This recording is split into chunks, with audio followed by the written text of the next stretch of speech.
ইতিমধ্যেই কিন্তু সর্বোচ্চ আদালত স্পষ্ট নির্দেশ দিয়েছে যে 28 তারিখে চূড়ান্ত ভোটার তালিকা প্রকাশ হবে, তারপরে সাপ্লিমেন্টারি লিস্টগুলো যেমন প্রকাশ হতে থাকবে, তবে এই কাজ শেষ করার জন্য অর্থাৎ চূড়ান্ত যে যাচাই প্রক্রিয়া তা শেষ করার জন্য কলকাতা হাইকোর্টের প্রধান বিচারপতি যদি মনে করেন সেক্ষেত্রে অতিরিক্ত জুডিশিয়াল অফিসার তিনি যোগ করতে পারেন, নিয়োগ করতে পারেন। তার জন্য আজকে ঠিক কি নির্দেশ, রাজ্য সরকারের আইনজীবী কল্যাণ বন্দ্যোপাধ্যায় কি জানিয়েছেন দেখুন। আমাদের মাননীয় চিফ জাস্টিস কলকাতা হাইকোর্ট একটা রিপোর্ট পাঠিয়েছে। সেই রিপোর্ট অনুযায়ী 250 জন জুডিশিয়াল অফিসারকে অ্যাপয়েন্টমেন্ট করা হয়েছে। তো এই 250 জন জুডিশিয়াল অফিসারের দিয়ে পুরো কাজটা করতে গেলে প্রচুর সময় লাগবে। তাই জন্য কলকাতা হাইকোর্ট অর্ডারটা অ্যাডিশন করেছে। অ্যাডিশনটা হচ্ছে আগে যেমন ডিস্ট্রিক্ট জাজ আর অ্যাসিস্ট্যান্ট ডিস্ট্রিক্ট জাজ শুধু ছিল, সেটা এখন সিনিয়র ডিভিশন এবং জুনিয়র ডিভিশন জজেদের মিনিমাম 3 ইয়ার্স এক্সপিরিয়েন্স আছে, তাদেরকে অ্যাপয়েন্টমেন্ট করতে পারবে, ঠিক আছে, এবং তারা এগুলো ডিসাইড করবে। সেকেন্ড হচ্ছে আগে তো ছিল রিটায়ার্ড যত জুডিশিয়াল অফিসার আছে তাদেরকেও করতে পারে আগেকার অর্ডার অনুযায়ী। 3 নম্বর বলেছে যে যদি মনে করে কোথাও যে না তারপরেও আরও জজ দরকার আছে, তাহলে ঝাড়খণ্ড স্টেট এবং বিহার, ঝাড়খণ্ড এবং উড়িষ্যা স্টেট, এই দুটো স্টেট থেকে রিটায়ার্ড যে জাজেরা আছে তাদের রিকুইজিশন করতে পারে। এবং সেখান থেকে চিফ জাস্টিস 2 হাইকোর্টের চিফ জাস্টিসকে বলেছে নেসেসারি অর্ডার ইস্যু করতে, যদি মনে করে চিফ জাস্টিস যে না এটা দরকার আছে এত।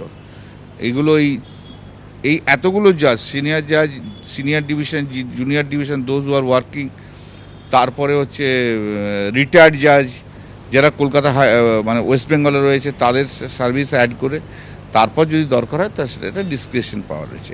শুরুতেই বড় খবরে নজর রাখবো। সুপ্রিম কোর্টে প্রধান বিচারপতির বেঞ্চে এসআইআর মামলার শুনানি হলো আজ। ওড়িশা এবং ঝাড়খণ্ড থেকে প্রয়োজনে জুডিশিয়াল অফিসার নিয়োগ করা যাবে। কলকাতা হাইকোর্টের বিচারপতি যদি মনে করেন তাহলে তিনি পার্শ্ববর্তী রাজ্য থেকে জুডিশিয়াল অফিসার নিয়োগ করতে পারেন এ রাজ্যের সিভিল জাজদেরও, যাদের ন্যূনতম অভিজ্ঞতা 3 বছর থাকতে হবে। সর্বোচ্চ আদালতের আজ এমনটাই নির্দেশ। সরাসরি আমরা চলে যাব, প্রতিনিধি বিজেন্দ্র সিংহ রয়েছেন আমাদের সঙ্গে। বিজেন্দ্র, তুমি একেবারে কোর্ট রুমে ছিলে, কিছুক্ষণ আগে আমরা রাজ্য সরকারের আইনজীবী কল্যাণ বন্দ্যোপাধ্যায়ের বক্তব্য শুনলাম, কিন্তু আজকে সর্বোচ্চ আদালতের ঠিক কি নির্দেশ? দেখো, আজকে যদি সর্বোচ্চ আদালতের নির্দেশ দেখি আমরা কুসুমিতা, সেটা হলো যেটা এর আগের দিন তারা অর্ডার দিয়েছিলেন সেটাতে কিছু অ্যাডিশন করেছেন। সেই দিন যে অর্ডার দিয়েছিলেন সেটাতে তারা যে কথাগুলো বলেছিলেন, কলকাতা হাইকোর্টের চিফ জাস্টিসকে বলেছিলেন সেখানে মিটিং করতে, ইলেকশন কমিশনের সঙ্গে, স্টেট অ্যাডমিনিস্ট্রেশনের সঙ্গে এবং জুডিশিয়াল অফিসার্সগুলো অ্যাপয়েন্ট করা হবে, সেটা নিয়ে স্টেপসগুলো নিতে হবে এবং সেই জুডিশিয়াল অফিসাররাই এই জন্য নিষ্পত্তি করবেন যত পিটিশনগুলো জমা পড়েছে, যাদেরকে নোটিশ পাঠানো হয়েছিল সেটার ক্ষেত্রে।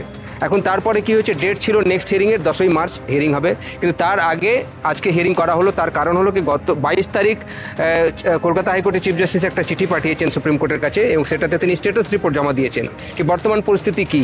তিনি জানিয়েছেন কি 50 লক্ষ থেকে বেশি নোটিশ যাদেরকে গেছে সেসব তাদেরকে দেখতে হবে এবং 250 জন অফিসার এখন অবধি অ্যাপয়েন্ট হয়েছেন, তাদের কাছে অ্যাভেলেবেল রয়েছেন। সেক্ষেত্রে এই অফিসারগুলোকে যদি ইনভলভ করা হয়, যদি এই অফিসাররা প্রত্যেক দিন 250টা কেস দেখেন, তাহলে 80 দিন লাগবে পুরো কেসগুলোকে ডিসপোজ অফ করার জন্য। সেক্ষেত্রে একটা প্র্যাকটিক্যাল সমস্যা হয়েছে, সেটা সুপ্রিম কোর্টকে তিনি জানিয়েছিলেন, যার পরিপ্রেক্ষিতে আজকে বিশেষ বেঞ্চ গঠন করা হলো চিফ জাস্টিসের বেঞ্চে। 10:30টায় লিস্ট করা হলো, গতকাল দেড় রাত্রিরে নোটিশ দেওয়া হলো বাকি যারা পার্টি রয়েছে তাদেরকে থাকার জন্য কোর্টে। এবং তাই আমরা দেখলাম কল্যাণ বন্দ্যোপাধ্যায় বাকি আইনজীবীরা আজকে সকালে সুপ্রিম কোর্টে এসেছিলেন তড়িঘড়ি করে, তারাও গতকাল রাত্রিরে জানতে পেরেছেন কি এই ম্যাটারটা আবার সুপ্রিম কোর্টের কাছে এসছে। এবং যখন হিয়ারিং স্টার্ট হলো সেটাতে চিফ জাস্টিস জানালেন কি এই চিঠি পাওয়ার ফলেই এই শুনানি তারা করছেন এবং সেক্ষেত্রে একটা প্র্যাকটিক্যাল সমস্যা দেখা যাচ্ছে। এটাকে সলভ করার জন্য দুটো স্টেপ তারা আজকে সাপ্লিমেন্টারি অর্ডার বলা যেতে পারে, যে অর্ডার দিয়েছিল সেটাকে কিছু অ্যাডিশন করেছেন। তার মধ্যে কি রয়েছে, এক রয়েছে তারা বলেছেন কি কলকাতা হাইকোর্টের চিফ জাস্টিসকে তারা পারমিশন দিয়েছেন কি সিভিল জাজ যাদের 3 বছর বা তার থেকে যাদের বেশি এক্সপিরিয়েন্স রয়েছে তাদেরকেও ইনভলভ করা যেতে পারে এই প্রক্রিয়াতে। সেক্ষেত্রে কিছু নম্বর বাড়বে, যারা জুডিশিয়াল অফিসার রয়েছেন এখন সেক্ষেত্রে আরও সংখ্যা তারা বাড়তে পারে। দ্বিতীয় তারা স্টেপ দিয়েছেন, দ্বিতীয় তারা একটা সাজেশন দিয়েছেন কি কলকাতা হাইকোর্টের চিফ জাস্টিস যদি মনে করেন, সেক্ষেত্রে তিনি উড়িষ্যা এবং ঝাড়খণ্ড হাইকোর্টের কাছে অনুরোধ করতে পারেন জুডিশিয়াল অফিসার দেওয়ার জন্য, এবং সেই জুডিশিয়াল অফিসারগুলো যখন পশ্চিমবঙ্গে আসবেন তার সব খরচ বহন করবে ইলেকশন কমিশন। সেই নির্দেশও তারা আজকে দিয়েছেন। থার্ড হচ্ছে কি এখন কিভাবে প্রক্রিয়াটা চলবে সেটা নিয়ে আসছে বক্তব্য। 28 তারিখ লিস্ট প্রকাশ করবে ইলেকশন কমিশন, এটা আগের দিন অর্ডারে বলা হয়েছিল। আজকে সেটাকে সুপ্রিম কোর্ট রিটারেট করেছে, কিন্তু তার সঙ্গে সঙ্গে কিছু নতুন অর্ডার দিয়েছে। সেটা বলেছেন কি 28 তারিখ তো তারা লিস্ট প্রকাশ করবেন, কিন্তু তারপরে সাপ্লিমেন্টারি লিস্ট ক্রমাগতভাবে বেরোতে থাকবে, অর্থাৎ 1 বা 2 তো 3টে সাপ্লিমেন্টারি লিস্ট বেরোবে, এবং লাস্ট ডেট অফ নমিনেশন অবধি যাদের নাম ইনক্লুড করা হচ্ছে তাদেরকে ভোটার হিসাবে গণ্য করা হবে, তাদের ভোটার তালিকায় নাম আসবে। সেটা আজকে সুপ্রিম কোর্ট নির্দেশ দিয়েছে। তার সঙ্গে সঙ্গে যখন হিয়ারিংগুলো হবে সেটাতে কি হবে, সেটাতে সুপ্রিম কোর্ট বলেছে কেন ডকুমেন্টস কি অ্যাকসেপ্ট করা হবে না, সেটা একটা এর আগেও বারবার প্রশ্ন উঠেছে এটা নিয়ে। তো সেটাতে আজকে সুপ্রিম কোর্ট বলেছে কি যে বিহারে যখন এসআইআর করা হয়েছিল, যে তালিকা দেওয়া হয়েছিল যে লিস্টের, সেটা অ্যাকসেপ্ট করতে হবে। তার সঙ্গে দুটো অর্ডার সুপ্রিম কোর্ট দিয়েছে, একটা হয়েছে আধার কার্ড নিয়ে, দ্বিতীয় হলো ক্লাস 10 বা 12 যে অ্যাডমিট কার্ড রয়েছে পশ্চিমবঙ্গের ক্ষেত্রে, সেটাকে অ্যাকসেপ্ট করতে হবে, এবং এই ডকুমেন্টসগুলোকে অ্যাকসেপ্ট করবে যখন এই হিয়ারিংগুলো হবে। এবং তার সঙ্গে সঙ্গে সুপ্রিম কোর্ট এটাও বলেছে কি 14 তারিখ অবধি যারা তারা ডকুমেন্টস জমা দিয়েছেন, যাদেরকে নোটিশ দেওয়া হয়েছিল, সেসবগুলোকেই ডিসপোজ অফ করা হবে, যারা এই জুডিশিয়াল অফিসাররা যারা অ্যাপয়েন্ট হচ্ছেন, এবং তাদেরকে সহযোগিতা করবেন ইআরওরা এবং বাকি অফিসাররা যারা রয়েছেন রাজ্য সরকার যাদেরকে দিয়েছিল, তাদেরকে সাপোর্ট করবেন। এই প্রসঙ্গটা উঠেছিল যখন কল্যাণ বন্দ্যোপাধ্যায় বললেন কি যদি বিহার এবং ঝাড়খণ্ড থেকে জুডিশিয়াল অফিসাররা আসেন তাহলে ভাষা নিয়ে সমস্যা হতে পারে।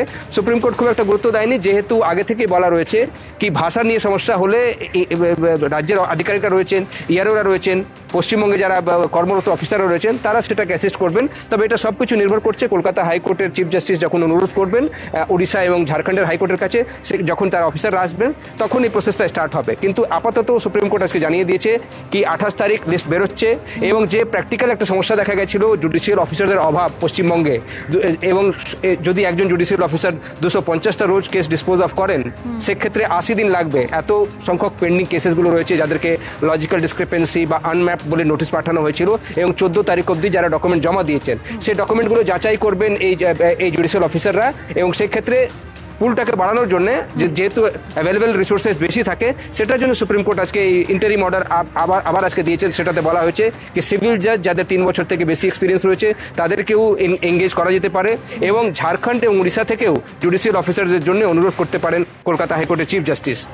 একেবারে আরো প্রশ্ন লাস্টের দিকে আমরা দেখলাম কুসুমিতা, সেটা আসছিল আধার কার্ড নিয়ে। যখন আজকে কোর্ট বললো কি আধারকে আইডেন্টিটি হিসাবে ইউজ করা হবে, তখন আমরা দেখলাম একজন যারা মামলা করেছেন জনস্বার্থ মামলা, তারা জানাচ্ছিলেন কি পশ্চিমবঙ্গে বর্ডার এরিয়াগুলোতে ভুয়ো আধার পাওয়া যাচ্ছে, এমনকি পশ্চিমবঙ্গের বাইরেও যাদেরকে ধরা হচ্ছে ভুয়ো আধার নিয়ে, দেখা যাচ্ছে সেটা পশ্চিমবঙ্গেই তৈরি হয়েছে। সেক্ষেত্রে তারা বলেন কি আধারের সঙ্গে আরও ডকুমেন্টসগুলো যেন অ্যাডিশন করা হয়। সুপ্রিম কোর্ট খুব একটা গুরুত্ব দেয়নি। সুপ্রিম কোর্ট বলেছে কি যারা বিচারকরা দেখবেন, যারা জুডিশিয়াল অফিসাররা যখন শুনবেন হিয়ারিং, সেক্ষেত্রে তাদের ডিসক্রিপশনের উপর থাকবে তারা কোন কোন ডকুমেন্ট অ্যাকসেপ্ট করবেন, এবং যদি কোনো ফেক ডকুমেন্ট থাকে সেক্ষেত্রে তারা স্টেপসগুলো নেবেন। তবে যে লিস্ট আগে বিহারের জন্য প্রকাশ হয়েছিল, পরে দুটো অ্যাডিশন করেছে সুপ্রিম কোর্ট, সেটাকে আইডেন্টিটি হিসাবে অ্যাকসেপ্ট করা হবে। একেবারে বিজেন্দ্র, তোমার কাছে আমি আবারও ফিরবো, তুমি আমাদের সঙ্গে থাকো। এবিপি আনন্দ এগিয়ে থাকে, এগিয়ে রাখে।